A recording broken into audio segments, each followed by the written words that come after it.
শরীরের অস্বাভাবিক ভঙ্গিমার এক ঝলক ভিডিওটি চোখে পড়লেই মনে হতে পারে ভিডিওটি হয়তো উন্নত কোনো সফটওয়্যার দিয়ে এডিট করা, কিন্তু না, এটি কোনো এডিট করা নয়। এটি সম্পূর্ণ বাস্তব চিত্র। মাথা স্থির রেখে ঘাড় ঘোরানো কিংবা শরীর স্থির রেখে মাথা ঘোরাচ্ছে এক স্কুল ছাত্র। ইতিমধ্যে তার এই শরীরের অস্বাভাবিক ভঙ্গিমার ভিডিও নেট দুনিয়ায় ভাইরাল হয়েছে। নিয়মিত অনুশীলনের মাধ্যমে গিম্বলের ন্যায় ইচ্ছে মতো মাথা ঘোরাতে পারছে এই স্কুল ছাত্র সাজিদ। শুধু মাথা নয়, টি শার্ট খুলে সাগরের অশান্ত ঢেউয়ের কসরত দেখাচ্ছে, ডাকছে ঠিক কাকের মতো করে এবং দেখাচ্ছে বিড়ালের ঝগড়া।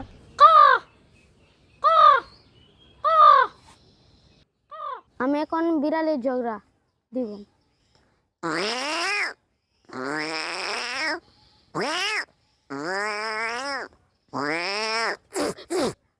সাজিদের এমন শারীরিক কসরত দেখতে প্রতিদিন আশেপাশের এমনকি দেশের বিভিন্ন অঞ্চল থেকে মানুষ ভিড় জমাচ্ছে। অনেকদিন আগে একটি ভিডিওতে মাথা স্থির রেখে ঘাড় ঘোরানোর এমন ঘটনা দেখে সাজিদ। তারপর থেকে লেখাপড়া ও খেলাধুলার ফাঁকে এ ধরনের শারীরিক কসরত রপ্ত করার চেষ্টা চালাতে থাকে।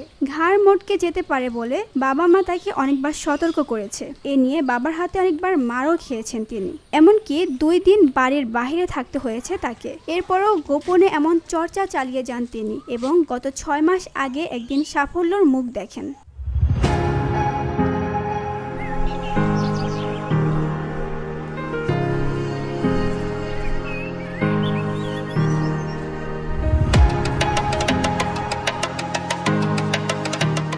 সাজিদের বাবা আলাপ মিয়া বলেন, সাজিদ গত 6 মাস আগে একদিন খেতে কাজ করার সময় আমাকে বলে, দেখো বাবা, একদিন আমাকে সারা দেশের মানুষ চিনবে। তখন আমি তাকে বললাম, একটা চেয়ারম্যানকে সারা দেশের মানুষ চেনে না, আর তোকে চিনবে কিভাবে? এখন আল্লাহর রহমতে সারা দেশের মানুষ তাকে চিনছে। হ্যাঁ হইলো এগুলা করতেছে, এগুলা করে যে আমি কিন্তু বালা বাইনা হারে মারছিও, খুব অত্যাচার করছি হারে। কারণ হ্যাঁ 2 দিন বাইতে টাকা দিছি না, ওই যে গাছ সাল্লারা ওইগুলা করে। তখন আমি একদিন বাড়িতে আনিয়া বললাম যে বাবারি তুই দিতে হঠাৎ গাছটা ভাঙা জায়গা, তা আমি কী করাম? আমি ডাক্তার আনা কেমন লই দেন তোরে, আমার টিয়া পয়সা নাই। যে আব্বা একদিন আমার দেখবান সারা বাংলাদেশের মেশে আমার চিনবো। ঠিক আমি আর তুস্তাস করতেছি, তুই ব্যাক করলি, তোরে নিয়ে আল্লাহ কী দেওয়া নাইছি, এগুলা করস তোরে বাংলাদেশে দেখবো। একটা হের গার যে লাড়া অহদুর হের গার মেশিন, কারণ আমার কাছেও ভালো লাগে, দশের কাছেও ভালো লাগে। এই ভাই তাই 1 লাখ ওই মানুষ লাইন লাইন ধরে ভিড় করে। এ বিষয়ে স্থানীয় চেয়ারম্যান বলেন, আমাদের লক্ষ্মীপুর উচ্চ বিদ্যালয়ের 8ম শ্রেণীর ছাত্র সাজিদ। সাজিদ একজন প্রতিভাবান ব্যক্তি। আমরা জানতাম না তার মধ্যে যে এত প্রতিভা রয়েছে। সে মানুষকে যেভাবে তার প্রতিভা দেখাচ্ছে, আমি তার উত্তরোত্তর সমৃদ্ধি কামনা করছি এবং আমাদের ইউনিয়ন পরিষদের পক্ষ থেকে যতটুকু সম্ভব তাকে সহযোগিতা করব। আমার পরিষদের সামনে লক্ষ্মীপুর উচ্চ বিদ্যালয়ের 8ম শ্রেণীর ছাত্র মোহাম্মদ সজিবুল হক একজন প্রতিভাবান ব্যক্তি। তো আমি জানতাম না যে ছেলেটা এত প্রতিভা ছিল কি। তো সে বিভিন্নভাবে যে মানুষকে যেভাবে ইমপ্রুভমেন্ট দেখাচ্ছি, আমি তার উত্তরোত্তর মঙ্গল কামনা করি এবং আমাদের পরিষদের পক্ষ থেকে যতটুকু পারা যায় আমি সার্বিকভাবে সহযোগিতা করব।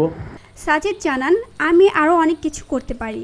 আমি সুযোগ পেলে আরও অসম্ভব অনেক কিছু সম্ভব করতে পারতাম, কিন্তু ওইসব রপ্ত করার মতো সুযোগ সুবিধা ও সামর্থ্য আমাদের নেই। আমার নাম হচ্ছে সাজিব, আমি 8ম শ্রেণীতে পড়ি। আমি এরকম করে ঘুরাই ছোটোবেলা থেকেই পারি আর কি।